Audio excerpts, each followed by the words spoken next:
오늘 하나됨의 비밀이라는 제목 가지고 말씀 나눌 때에 은혜가 넘치시기를 간절히 소망합니다.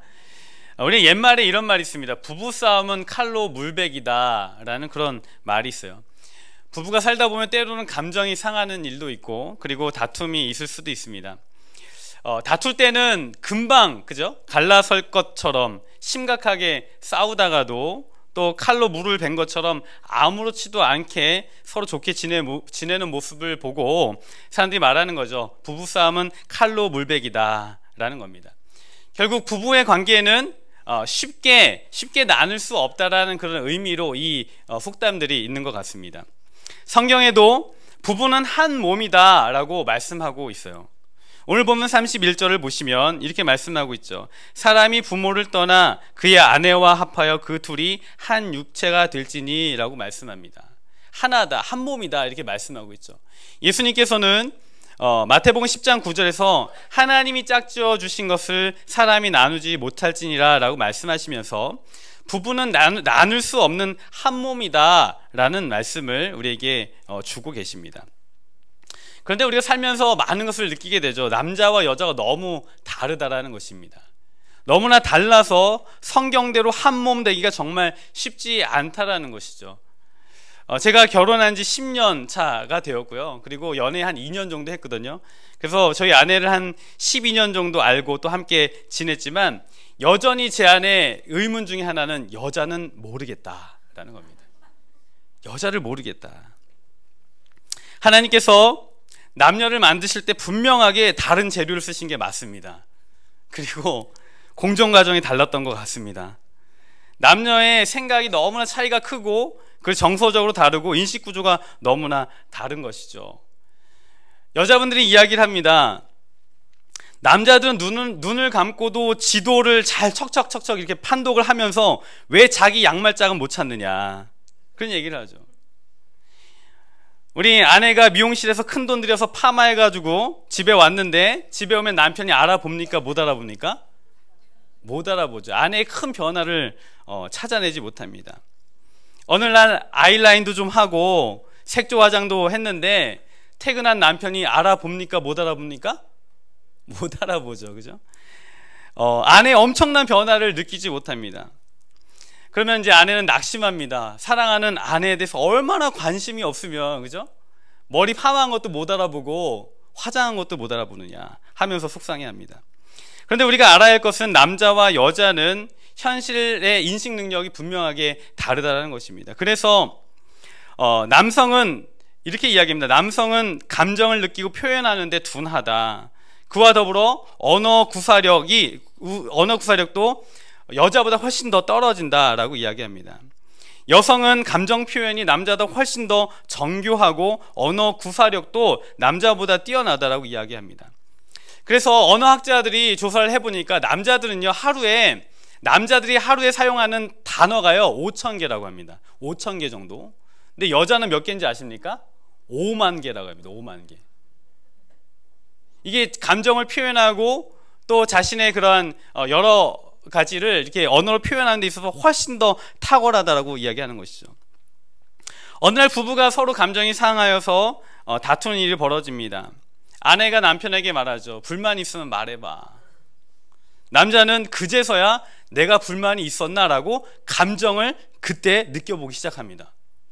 그러나 아내가 기다려주지 않습니다. 불만 있으면 얘기해보라 라고 하는데 그제서야 막 느끼고 있는데 막 쏘아붙이고 있는 겁니다. 남편은 감정을 표현하기, 나 이 기분 나쁘구나 지금, 그런 생각이 들어서 감정을 표현하기 위해서 자기가 사용하는 5,000개의 단어를 막 생각하고 있는데 또 아내는 기다리지 못하고 왜 대답을 하지 않느냐라고 이야기를 하는 겁니다. 막 쏘아붙이는 것이죠. 남자가 머뭇거리고 있는 동안 여자는 자기 감정을 수도 없이 쏟아내고 남자는 일방적으로 당하고 그 게임은 끝나버리는 것입니다. 좀 공감되시죠, 남자들? 어느 날 갑자기 아내가 남편에게 이야기합니다. 여보, 나 달라진 거 없어? 이렇게 묻습니다. 남자는 아무리 눈을 씻고 찾아봐도 바뀐 게 없는 겁니다. 근데 아내가 갑자기 화를 냅니다. 자기 눈 사이에 선을 하나 걷다라는 거예요. 그걸 왜 못 알아보냐고 이야기를 하는 겁니다. 아무리 눈을 씻고 찾아봐도 그 선 줄 하나 큰 게 보이지 않는 게 남편인데 그것을 찾지 못한다고 정말 화를 내는 것이죠. 남자로서는 당황하지 않을 수가 없는 것입니다. 우리가 살면서 한 번쯤은 경험해 볼 만한 그런 에피소드인 것이죠.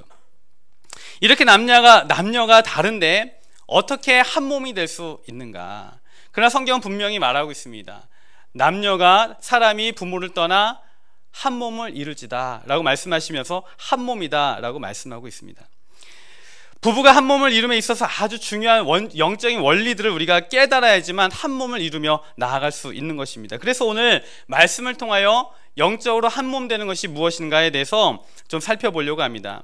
첫 번째는요, 피차 복종해야 하나가 될 수 있다라는 것입니다. 저를 따라 하겠습니다. 피차 복종해야 하나가 될 수 있다.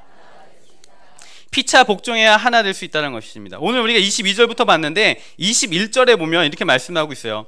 그리스도를 경외함으로 피차 복종하라 이렇게 말씀하고 있습니다. 그리스도를 경외함으로 피차 복종하라. 이 피차라는 그 말은 서로라는 그런 의미죠. 우리가 지난주 말씀하고 연결되는데 성령 충만한 성도의 특징 중에 하나가 피차 복종하는 것이다. 서로 복종하는 것이다 라는 겁니다.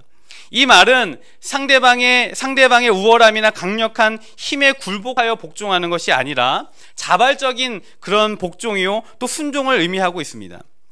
그 사람이 부족하고 그럴 만한 자격이 없고 그럴 만한 위치에 있지 않더라도 그 사람을 존중함으로 세워줌으로 말미암아 그 사람 앞에 겸손하게 복종하는 것, 그것을 이야기하고 있는 것이죠. 그리스도를 경외함으로 피차 복종해라 라고 말씀하고 있습니다. 그래야지만 하나가 될 수 있다라고 성경은 말씀하고 있는 겁니다. 그런데 그 복종의 근거가 뭐냐? 그리스도를 경외함으로 라는 거예요.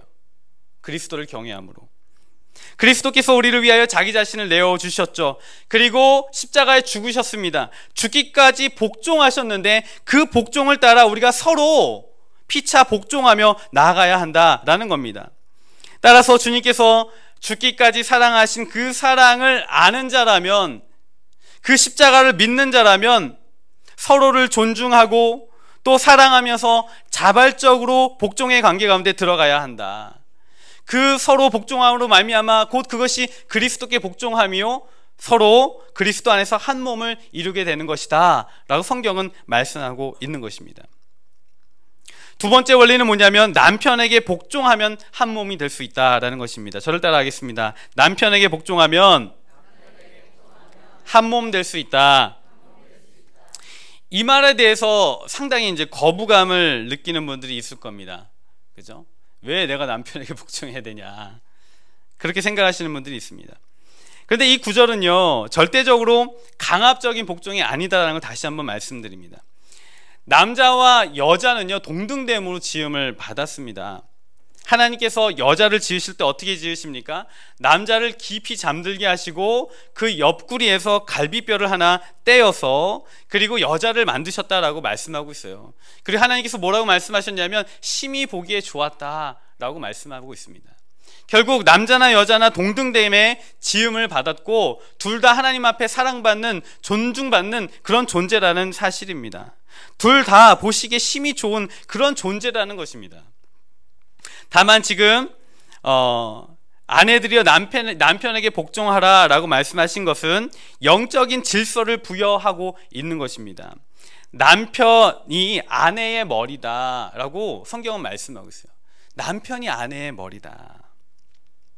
디모데전서 2장에 보면 아담이 먼저 지음받고 하와가 그 후에 지음받았다 라고 말씀하면서 남자가 아내의 머리다라고 말씀하고 있습니다. 이것은 뭐냐면 다시 설명하면 이런 겁니다.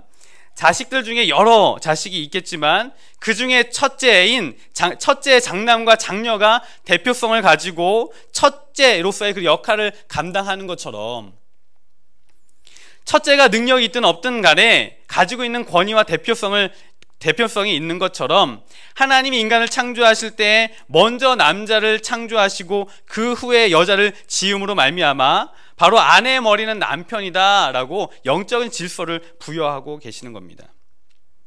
근데 이 원리는요 성경의 그런 그리스도와 교회와의 그 관계 속의 그 원리를 착안한 것인데, 그리스도께서 교회의 머리가 되셔서 모든 성도들의 그런 존경을 받고 또 모든 성도들이 그리스도 앞에 자발적으로 복종하고 따르는 것처럼 아내들이 남편의 머리됨을 인정하고 자발적으로 복종해야 된다라고 성경은 말씀하고 있는 겁니다. 제가 이 본문을 가지고 이거 묵상하고 또 설교 준비를 하면서 이 본문을 가지고 아내랑 좀 잠깐 대화를 나눴는데 이러한 이야기를 하는 거예요.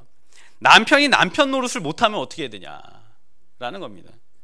예를 들어 가장으로서 경제활동도 안 하고 가족을 돌보는 일을 게을리하면 하는 남편이라면 그 남편 앞에 복종해야만 하느냐, 복종할 수 있느냐라는 질문을 저한테 던져요.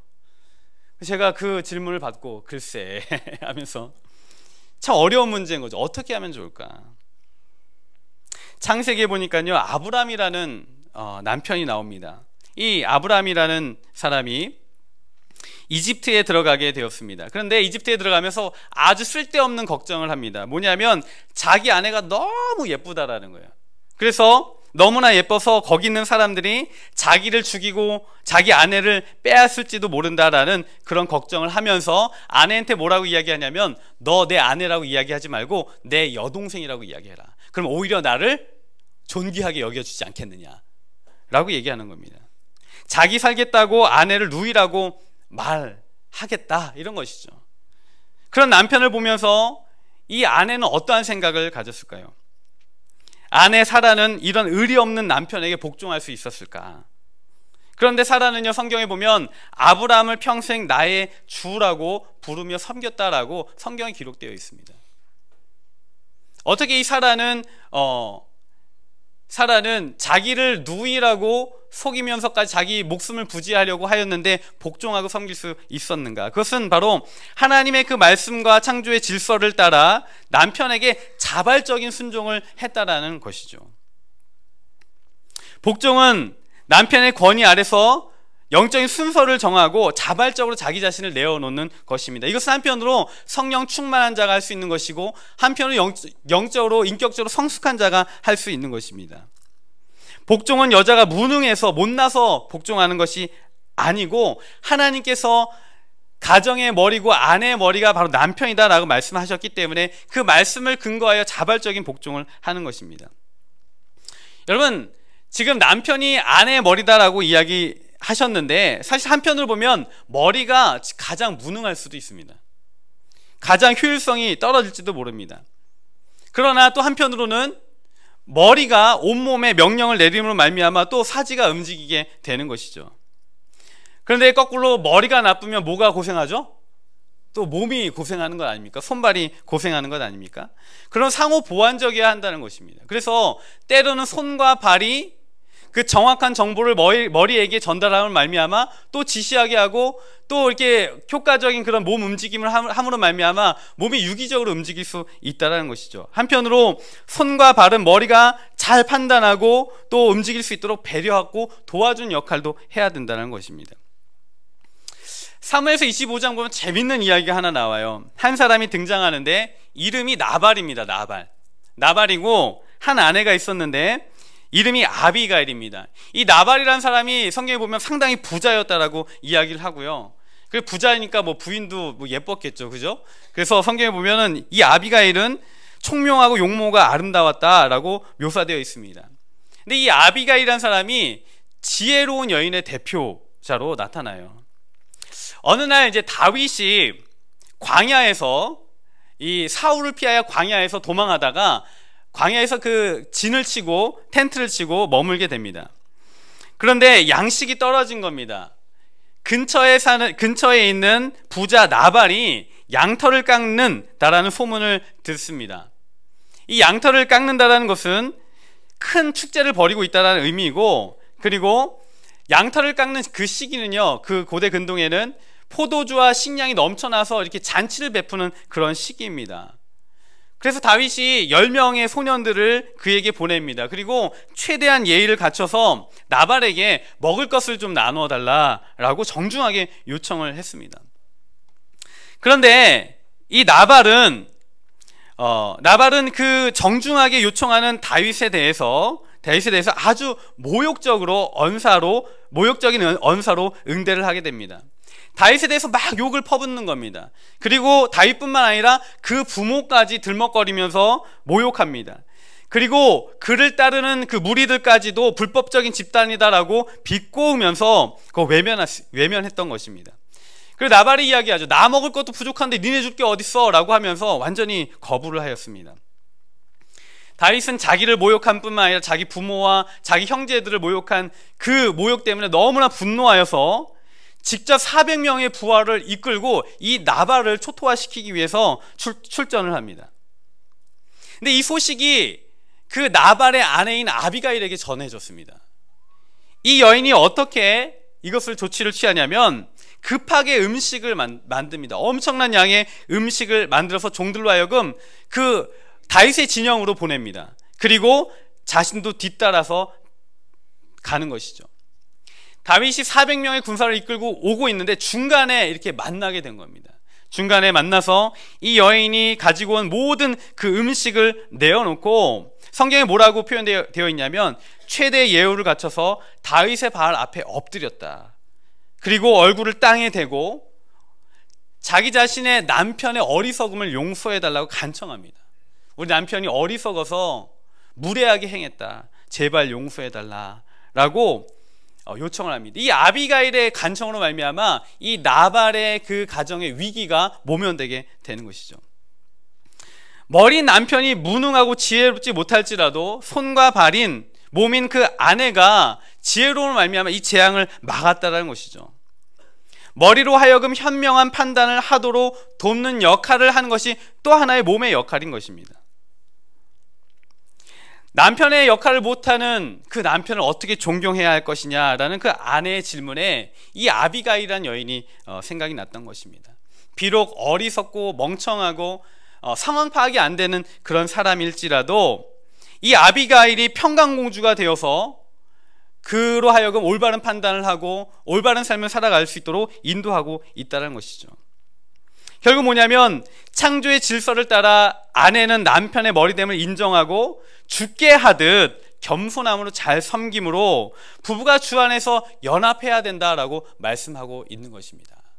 여러분, 우리가 남편의 머리됨을 인정하고 또 죽게 대하듯 그 남편을 섬기고 주 안에서 하나됨을 이뤄나가는 저와 여러분 되기를 간절히 소망합니다. 세 번째는 뭐냐면 세 번째 원리는 아내를 위하여 죽으면 한 몸이 될 수 있다는 것입니다. 저를 따라 하겠습니다. 아내를 위해 죽으면 한 몸이 될 수 있다. 이 남편들에게 이야기하는 것입니다. 성경은 남편들에게 요구하죠. 그리스도께서 교회를 사랑하시고 교회를 위하여 자신을 주심같이 해라 라고 말씀하고 있습니다. 우리 주님께서 교회를 위하여 무엇을 하셨습니까? 남편들이여 주께서 교회를 위하여 행하신 것처럼 너희도 행해라 라고 말씀하고 있는데, 주님께서 교회를 위하여 행하신 것이 무엇입니까? 죽으셨다는 것입니다. 십자가의 죽으심으로 모든 죄를 사하여 주시고 우리로 하여금 거룩하게 하셨다는 것이죠. 성경은 남편의 머리됨을 분명히 인정하고 가르치고 있지만 동시에 머리인 남편을 향하여 뭐라고 이야기하냐면 아내를 위하여 죽으라 라고 말씀하고 있습니다. 아내를 위하여 희생해라 라고 말씀하고 있는 것입니다. 그래서 남편은요, 아내를 위하여 죽어야 합니다. 남편은 아내를 위하여 희생해야 합니다. 남편이 아내를 위하여 죽으면 아내가 살아납니다. 믿으십니까? 아멘 안 하시죠? 그죠? 그런데 제가 이 설교를 준비하면서요, 아내 사랑하기를 주께서 교회를 위하여 죽기까지 사랑하라, 이 말씀을 보고 저의 설교도 멈췄습니다. 준비하다가 한참 동안 아무것도 쓸 수가 없는 거예요. 그리스도께서 교회를 위하여 죽으신 것 같이 아내를 위하여 남편들이 죽어라 라고 말씀하시는데 제가 한참 동안 정말 솔직한 마음으로 아무것도 쓸 수가 없었습니다. 한참 머뭇거려지고 더 이상 뭔가 쓸 수가 없는 것입니다. 아내를 죽기까지 사랑하는 것이 무엇일까? 묵상하고 생각해 보아도 아무것도 떠오르진 않는 겁니다.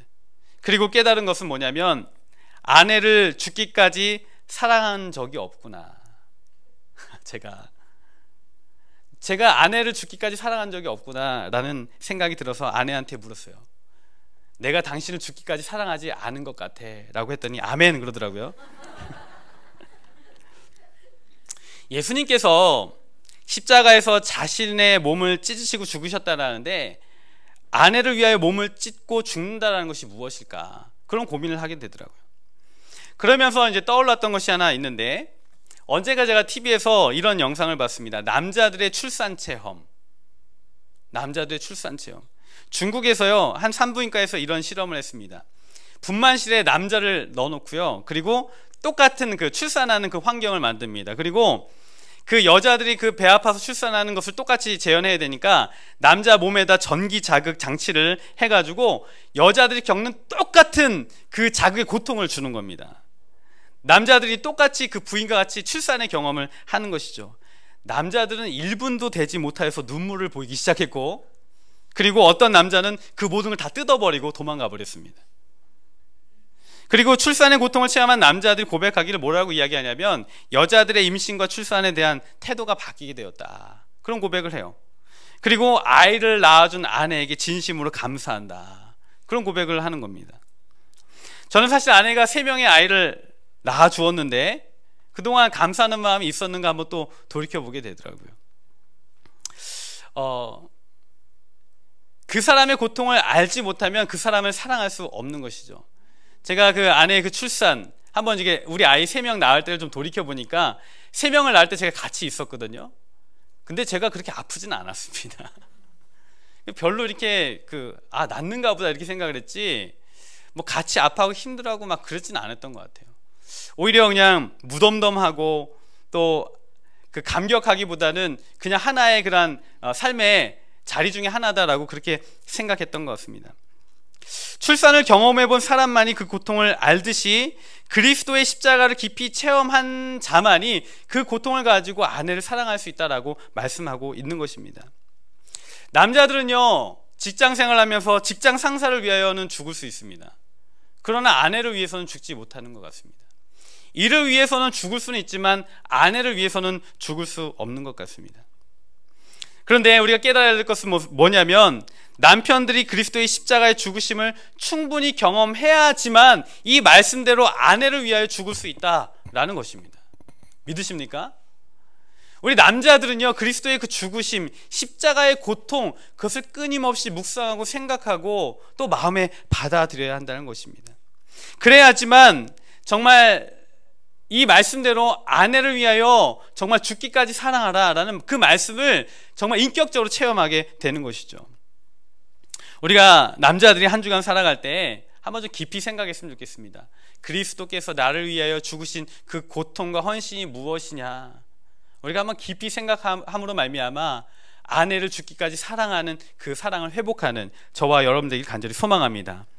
이 말씀을 보면서 또 하나 깨달은 것은 무엇이냐면, 가정의 머리인 남편이 정말 영적으로 중요한 역할을 해야 된다라는 것입니다. 25절에 이야기하고 있죠. 남편들아 아내 사랑하기를 그리스도께서 교회를 사랑하시고 자신을 내어주신 같이 하라 라고 말씀하셨는데, 26절에 보면 뭐라고 이야기하냐면, 물로 씻어 말씀으로 깨끗하게 하사 거룩하게 하셨다라고 말씀하고 있어요. 그렇게 해라 너희도. 남편의 역할이 뭐냐면요, 물로 씻고 말씀으로 깨끗하게 하여 거룩하게 하는 사역이라는 것입니다. 바로 아내와 가정으로 하여금 말씀으로 깨끗하게 하고 거룩하게 만드는 그 역할 누가 해야 되는가? 가정의 머리, 아내의 머리, 남편이 해야 된다라고 말씀하고 있습니다. 저는 이 본문을 보고 좀 화들짝 놀랐어요. 목사이면서도 이 본문을 보면서 아차 싶었습니다. 왜냐하면 저는 개인적으로 가정의 신앙은 엄마가 주도해 나간다라고 생각을 하고 살았습니다. 엄마가 아이를 양육하고 훈육하고 키워나가고 아빠는 좀 약간 권위적인 위치에 있는 것 아닌가, 그런 생각을 좀 사실 하고 있었습니다. 그런데 그렇지 않은 것에 대해서 놀랐던 것이죠. 말씀을 또 찾아보니까 베드로후서 3장 7절 이렇게 말씀하고 있어요. 남편들아 이와 같이 지식을 따라 너희 아내와 동거하고 그가 더 연약한 그릇이요 또 생명의 은혜를 함께 이어받을 자로 알아 귀히 여겨라. 이는 너희 기도가 막히지 아니하게 하려 함이다 라고 말씀하고 있습니다. 여자가 정말 약한 존재임을, 연약한 그릇임을 인정하고, 또한 동시에 그렇지만 하나님의 그 은혜를 이어나갈 존귀한 자임을 인정하고, 함께 기도가 막히지 않도록 준비하여서 하나님의 은혜를 잘 이어가는 그 역할 남편들이 해야 된다라고 말씀하고 있는 것이죠. 가정의 기도가 막히지 않도록 누가 주도해야 되는가? 남편이 해야 된다, 그렇게 말씀하는 것입니다. 여기에서 다시 한번 남편의 머리됨, 그리고 가정의 머리됨, 그리고 가정의 대표적인 그런 의미를 지닌 그 중요성이 무엇인지 깨달아 알게 되는 것이죠. 27절에 뭐라고 말씀하십니까? 자기 앞에서 영광스러운 교회로 세우사 그리고 거룩하고 흠이 없게 하려 하심이다 라고 말씀하고 있습니다. 남편의 역할이 뭐냐면요, 가정을 영광스러운 교회로 세워야 한다라는 것입니다. 가정을 거룩하고 흠이 없게 하도록 남편이 세워나가는 그런 역할을 감당해야 한다. 그러므로 남편은 아내를 위하여 죽기까지 사랑하고 한 몸을 이루어야 하고, 하나님의 나라를 아내와 함께 이루어 가야 하는 그런 의무가 있다. 그런 역할을 감당해야 된다. 그래야지만 그 사람이 바로 성령 충만한 사람이다 라고 말씀하고 있는 것입니다. 우간교회 모든 남성들이 성령 충만한 자로 아내를 자기 몸처럼 사랑하고, 그리고 아내를 위하여 죽기까지 사랑하는 여러분 되기를 간절히 소망합니다. 네 번째 원리는 뭐냐면요, 부부가 하나가 되려면 그리스도의 연합이란 신비를 체험해야지만 부부가 하나가 될 수 있다라고 말씀하고 있는 것입니다.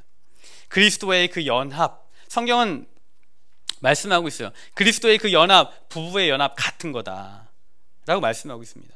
사도 바울이요, 아내와 남편에 대해서 막 이야기하다가 갑자기 격앙된 목소리로 32절에 이렇게 이야기합니다. 이 비밀이 크도다. 남자와 여자에 대해서 실컷 얘기하다가 갑자기 뭔가 깨달았는지 이 비밀이 크도다 라고 이야기합니다. 그리고는 나는 교회와 그리스도에 대해서 말하노라 이렇게 말씀합니다. 곧 이것은 뭐냐면, 우리가 성도로서 이 땅 가운데 살아가면서 그리스도의 죽으심과 부활이 곧 나의 죽음과 부활이 된다라는 그 연합의 신비를 우리가 깨닫고 살아가는 것처럼, 그 놀라운 그 신비의 교리와 역사가 어디에서 나타나는가? 가정 안에서 나타난다는 겁니다. 남편과 아내 사이에서. 그래서 가정 안에서 서로 다른 인격체가 만나서 한 몸됨을 이루어 나감을 통하여서 그 그리스도 안에서 연합하는 그 연합의 그 신비의 교리를 깨닫게 된다라고 말씀하면서 사도 바울이 이게 너무나 놀라운 일이기 때문에 이 비밀이 크도다 이렇게 얘기하는 거죠. 이 비밀을, 놀라운 신비의 비밀을 우리가 깨달아야 하는데 우리 가정에서 깨달아야 한다는 것입니다. 부부가 피차 복종함으로 하나됨을 경험할 때 그리스도와 나와의 관계가 더 깊어진다는 사실입니다. 영적으로 부부가 좋은 관계로 나아갈 때 복음의 신비를 체험하고 그 영적인 성장이 있다라고 말씀하고 있는 것입니다. 믿으십니까? 우리가 그런 영적인 원리를 잘 이해하고 부부의 관계를 잘 이어나가야 하는 것입니다. 말씀을 맺겠습니다. 하나님께서 남자와 여자를 너무 다르게 만드셨습니다. 그러나 그 다른 존재가 하나됨으로 말미암아 영적인 신비를 배우고 경험해야 한다는 겁니다. 그래서 본문 31절에 사람이 부모를 떠나 그의 아내와 합하여 둘이 한 육체가 될지니 라고 말씀을 하면서 너희가 이것을 기억해라. 그리고 부부가 영적으로 정서적으로 육체적으로 연합하기 위하여 애쓰고 노력해야 한다. 너희는 한 몸이다 라고 말씀하고 있습니다. 여러분, 누군가가 이런 이야기를 해요. 남녀가 결혼함에 있어서 가장 이상적인 만남은 뭐냐 라고 얘기를 하는데, 첫 번째 가장 좋은 만남은 남자와 여자가 결혼하는 것이다. 그리고 두 번째 만남은 남자와 남자가 결혼하는 것이다.